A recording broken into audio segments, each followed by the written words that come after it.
السلام علیکم لسنرز، میں ہوں آپ کی ہوسٹ نیلم، اور نیلم آپ کو اپنے چینل میں ویلکم کرتی ہے۔ شروع کرتے ہیں آج کی ویڈیو اللہ پاک کا نام لے کر، جو انتہائی عالی رتبہ اور بہت جلیل القدر ہے۔ میں اپنے سبھی سننے والوں کے لیے یہ دعا کرتی ہوں کہ میرے سبھی سننے والے ہمیشہ شاد اور آباد رہیں، جہاں رہیں خوش باش رہیں، اور اللہ پاک کی رحمت کرم بھرا سایہ ہمیشہ ہم سب کے اوپر قائم اور دائم رہے، آمین۔ اسی دعا کے ساتھ آج کی سٹوریز جنات کے قصے کہانیوں کا سلسلہ شروع کرتے ہیں۔ تو لسنر، آج کی پہلی خوفناک کہانی میرے ساتھ واجد نے شیئر کی ہے۔ واجد کہتے ہیں، آج میں آپ کے ساتھ ایک سٹوری شیئر کرنا چاہتا ہوں، ایک سچا خوفناک واقعہ، جو کہ وہ کہتے ہیں کہ ہم لوگوں کے ادھر محلے میں ایک لڑکی ہے جس کے ساتھ یہ واقعہ پیش آیا، ایک دردناک کہانی جس کی ساری زندگی بدل کے رہ گئی ایک واقعے کی وجہ سے۔ کہتے ہیں کہ وہ جو لڑکی تھی، ان کے کسی ریلیٹیو کی ڈیتھ ہو گئی تھی، اور جب ان کو دفنا دیا گیا، جیسے عموماً لوگ قبروں پہ جاتے ہیں، ہم لوگ بھی جاتے ہیں، تو وہ ان کے قبر پہ جب گئی، اس کے بعد اس کے ساتھ کچھ اس طرح ہوا کہ جیسے ہی وہ لڑکی گھر آئی تو اس کی جو طبیعت تھی وہ تھوڑی سی بدل گئی، چڑچڑی ہو گئی، لڑائی جھگڑا شروع ہو گیا، گھر کی چیزیں اٹھا اٹھا کر وہ توڑنے لگی، اور اس کے بعد اس نے اپنے آپ کو ایک روم میں بند کر لیا، اور اندر سے اس طرح کی آوازیں آتی تھی کہ جیسے کوئی اس کے ساتھ ہم کلام ہو رہا ہو اور کوئی اس سے بات کر رہا ہو۔ اندر سے جب باتوں کی آوازیں بند ہو جاتی تھی تو اس کے بعد وہ لڑکی خود بخود دروازہ کھول دیتی تھی اور دروازے سے باہر آ جاتی تھی، یعنی کہ روم سے باہر آ جاتی تھی۔ وہ کہتے ہیں کہ یہ سارا واقعہ کیا تھا، گھر والے بہت حیران ہوئے، ایک دن میں ہی ایسے کیوں ہوا، کیسے ہوا، یہ کسی کو سمجھ نہیں آئی۔ خیر، ریلیٹیوز کو پتہ لگا تو اس لڑکی کی جو بڑی بہن تھی وہ میرڈ تھی، اور وہ جب گھر آئی تو اس نے اپنی امی کو یہ بات بتائی کہ رات میں نے خواب میں دیکھا ہے کہ جو وہ لڑکی ہے، یعنی اس کی چھوٹی بہن، وہ خواب میں قبرستان میں گئی ہے، اور ادھر جانے کے بعد وہ جب واپس آئی ہے تو اس کو دورے پڑنے لگ گئے ہیں، تو یہی خواب اس کی سچ ہو گئی۔ اس لڑکی نے، اس کی بڑی بہن نے یہ کہا کہ مجھے جو خواب میں دکھایا گیا وہ کچھ اس طرح ہے کہ اس کے اوپر کسی جن کا سایہ ہو گیا۔ انہوں نے پھر یہ کہا کہ اس کو کسی ڈاکٹر کے پاس لے جانے کے بجائے اس کو کسی صاحب علم ہستی کے پاس لے کر جانا چاہیے۔ وہ ان کو کسی عالم کے پاس لے کر گئے، ایک مدرسہ میں لے کر گئے، یعنی وہاں پر ایک بہت پہنچے ہوئے اللہ والے تھے، ان کے پاس ادھر ان کو لے کر گئے۔ جب وہ ان کو ادھر لے کر گئے تو اس کے بعد انہوں نے اس لڑکی کو دیکھا۔ اس لڑکی کو دیکھنے کے بعد انہوں نے یہ کہا کہ اس کے اوپر ایک بوڑھے جن کا بسیرا ہو چکا ہے، یعنی وہ جن جو بھی ہے اب میں اس کو حاضر کروں گا اور مجھے پھر ہی پتہ لگے گا کہ وہ آخر اس بچی سے چاہتا کیا ہے۔ انہوں نے کلام پاک پڑھنی شروع کر دی اور اس جن کو حاضر کیا۔ حاضر کرنے کے بعد جب وہ جن حاضر ہوا تو اس جن نے یہ بتایا کہ میری عمر 190 پتہ نہیں کچھ سم تھنگ انہوں نے بتایا، اور کافی زیادہ 2000 سال کے قریب اس کی عمر ہونے والی تھی،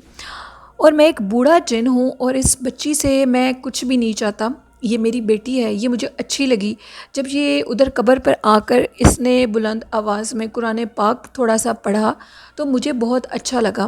میں اب یہی چاہتا ہوں کہ میں اس بچی کو اور اسلام کے بارے میں تعلیم دوں۔ وہ جو جن تھا وہ بھی ایک عالم جن تھا، اور میں اب اس بچی کو یہ چاہتا ہوں کہ اس کو اور کچھ اس قسم کی تعلیم دوں۔ جس پہ اس شخص نے کہا کہ یہ بچی آلریڈی حافظ قرآن ہے، تم اس کو بالکل بھی تنگ مت کرو اور تم اس کو چھوڑ دو۔ جب اس نے یہ سنا کہ یہ بچی حافظ قرآن ہے تو اس نے کہا اب تو میں بالکل بھی اس کو نہیں چھوڑوں گا، میرے جو بچے ہیں وہ اس بچی سے قرآن پاک حفظ کریں گے۔ بہت زیادہ دیر بات چیت ہونے کے بعد اس جن نے یہ کہا کہ میں اس بچی کے پاس تب تک رہوں گا جب یہ میرے بچوں کو قرآن پاک حفظ کروا دے گی، اور اس کے بعد میں اس کو تنگ نہیں کروں گا، اور میں آپ سے یہ وعدہ کرتا ہوں کہ میں اس بچی کے جسم میں بالکل نہیں آؤں گا اور نہ اس کو کوئی تکلیف دوں گا، نہ ہی اس کو ڈراؤں گا۔ لیکن میں جب اس کے پاس آؤں گا تو اس وقت میں یہ کہوں گا کہ اس کے تمام گھر والے اس ٹائم روم میں مت آئیں جب میں اس سے بات کر رہا ہوں۔ لیکن میں یہ وعدہ کرتا ہوں آپ سے کہ میں خود ایک مسلمان عالم جن ہوں اور میں بالکل بھی اس کو تنگ نہیں کروں گا۔ اس کی قرآن پاک کی آواز پڑھنا مجھے بہت اچھا لگی، اور اب میں یہ چاہتا ہوں کہ میرے بچے اس سے قرآن پاک حفظ کریں۔ جس سے اس صاحب علم ہستی نے اس کو یہ کہا کہ تم تو خود ایک عالم فاضل جن ہو، تو تم اپنے بچوں کو اس سے کیوں تعلیم حاصل کروانا چاہتے ہو؟ جس پہ اس نے کہا کہ میں یہ چاہتا ہوں کہ انسانوں کی تعلیمات بھی میرے بچے حاصل کر سکیں۔ خیر یہ معاہدہ ان کے درمیان ہو گیا۔ اس کے بعد ہوا کچھ اس طرح کہ واجد کہتے ہیں کہ وہ جو جن تھا وہ باقاعدہ اس لڑکی کے پاس آتا تھا، وہ ایک بوڑھا جن تھا۔ اس نے اس کو اپنی طرف سے ایک قرآن پاک تحفے میں دیا اور کہا کہ اس قرآن پاک کو پڑھو اچھی طرح سمجھ کر، اور اس کے بعد اس قرآن پاک سے تو میرے بچوں کو قرآن پاک حفظ کروانا۔ اس لڑکی نے اسی طرح کیا، اس نے قرآن پاک پڑھنا شروع کیا، اور وہ بہت زیادہ خوش بھی ہوئی اس بات پہ کہ اس جن نے اس کو تنگ نہیں کیا، نہ ہی اس کے جسم کے اندر آیا، نہ ہی اس کو کوئی تکلیف دی۔ پھر اس کے بعد اس کے گھر والوں نے اس سے پوچھا کہ اس جن کا حلیہ کیسا ہے، جس پہ اس لڑکی نے کہا کہ وہ ایک سفید داڑھی والے باریش بزرگ ہیں، انہوں نے سفید کلر کے کپڑے پہنے ہوتے ہیں اور سفید کلر کا امامہ سر پہ باندھا ہوا ہوتا ہے، ان کا چہرہ بہت نورانی ہے، جب وہ آتے ہیں تو کمرے میں بہت زیادہ خوشبو آنے لگ جاتی ہے۔ ان کے 10 بچے ہیں جن کو میں قرآن پاک کی تعلیم دیتی ہوں ایک ہی ٹائم میں، اور قرآن پاک حفظ ہونے تک وہ میرے پاس آئیں گے، لیکن ان سے مجھے کوئی تکلیف نہیں ہوئی، ان کے جانے کے بعد بھی مجھے کچھ محسوس نہیں ہوا۔ ہاں صرف اتنا محسوس ہوتا ہے کہ جب وہ بچے میری طرف دیکھ کر کوئی بات کرتے ہیں تو ایسے لگتا ہے ان کی آنکھوں میں سے جیسے گرم تپش کوئی آگ نکل رہی ہو۔ مجھے تھوڑی سی اس ٹائم پر عجیب فیلنگز آتی ہیں، کچھ عجیب محسوس ہوتا ہے۔ اس لڑکی نے، واجد کہتے ہیں کہ پورا قرآن پاک اس عالم جن کے بچوں کو سکھایا، پڑھایا، حفظ کروایا۔ حفظ کروانے کے بعد جب اس نے حفظ کروا دیا تو اس کے بعد اس لڑکی کو انہوں نے تحفے جو دیے، ان تحفوں میں بہت کچھ تھا۔ اس میں ہیرے کی انگوٹھی تھی، ایسی انگوٹھی جو کہ آج تک کبھی کسی نے نہ دیکھی ہو، ایسے ایسے تحفے تھے کہ جو کہ انسان ہم لوگ دیکھ کر حیران رہ گئے۔ سارا محلہ اس بات کو جانتا تھا کہ اس بچی نے جن کے بچوں کو قرآن پاک حفظ کروایا۔ اگر وہ جھوٹ ہوتا تو جب وہ بچی قرآن پاک حفظ کروا رہی ہوتی تھی اندر، تو باقاعدہ نہ دکھنے والے وجود کی آوازیں آ رہی ہوتی تھی بچوں کی۔ ہم محلے والوں نے خود وہ آوازیں سنی، جس پر سارے محلے والوں نے اس چیز کی تصدیق کر دی کہ واقعی وہاں پر ایسا کچھ چکر ضرور ہے، یہ ڈرامہ نہیں ہے، یہ جھوٹ نہیں ہے۔ یہ سب کچھ ہونے کے بعد جب وہ سارا کام پورا ہو گیا تو وہ جو جن تھا، اس جن نے یہ وعدہ کیا تھا کہ وہ اس کے بعد اس بچی کو چھوڑ دے گا۔ جب یہ سارا کام ہو گیا تو وہ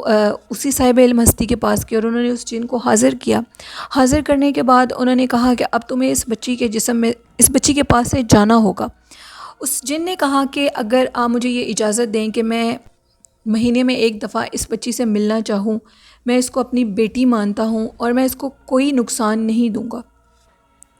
تو آپ مجھے اس چیز کی اجازت دیں۔ اگر آپ مجھے اجازت نہیں دیں گے یا یہ بچی مجھے اجازت نہیں دے گی تو میں کبھی بھی اسے ملنے کے لیے نہیں آؤں گا۔ جس پہ وہ جس کے پاس وہ عالم کے پاس گئے تھے، انہوں نے اس بچی سے، اس کے والدین سے اجازت طلب کی۔ انہوں نے کہا کہ ٹھیک ہے، ہمیں اس میں کوئی پرابلم نہیں ہے کہ وہ اگر اس بچی کو بنا نقصان کے، بنا تکلیف کے ملنے کے لیے آئے تو ہم اس کو منع نہیں کریں گے۔ واجد کہتے ہیں آج تک اس لڑکی کے پاس وہ جن آتا ہے، کئی لوگ اس کے پاس اپنے مسئلوں کے حل کے لیے آتے ہیں، وہ جن باقاعدہ لوگوں کو ان کے مسئلوں کے حل بتاتا ہے، اور بہت سے ایسے واقعات ہیں، بہت سے لوگ اس بچی سے دم کرواتے ہیں، اپنے مسئلوں کے حل جانتے ہیں اور وہ صحت یاب ہو جاتے ہیں۔ واجد کہتے ہیں کہ میں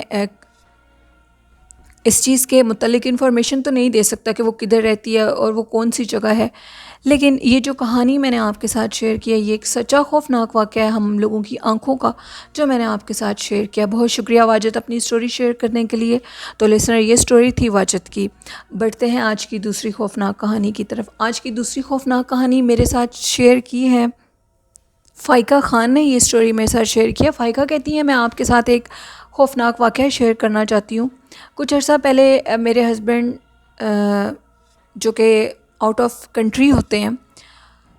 انہوں نے دوبارہ ویکیشنز پہ گھر آنا تھا، اور وہ کہتی ہیں کہ میری ایک بیٹی ہے، میں اپنے گھر میں اکیلی نہیں رہتی کیونکہ مجھے بہت ڈر لگتا ہے جب میرے ہسبینڈ چلے جاتے ہیں باہر جدھر وہ جاب کرتے ہیں آؤٹ آف کنٹری، تو میں اپنے والدین کے پاس واپس گھر چلی جاتی ہوں۔ میرے جو سسرال میں میری ساس تھی اور جو میرے سسر تھے ان کی ڈیتھ ہو چکی تھی۔ میرے جو ہسبینڈ تھے وہ اکلوتے تھے، جس کی وجہ سے وہ جب باہر ہوتے ہیں تو میں اپنے والدین کے پاس رہنے کے لیے چلی جاتی ہوں اور اپنے گھر کو لاک کر دیتی ہوں۔ وہ کہتی ہیں کہ اسی طرح ایک دن کی بات ہے کہ میرے جو ہسبینڈ تھے وہ 1 سال کے لیے ان کو وہ دبئی میں جاب کرتے ہیں، اور نیکسٹ انہوں نے کسی اور کنٹری میں ان کو جاب کی آفر ہوئی، اور 1 سال کے لیے وہ واپس نہیں آ سکتے تھے۔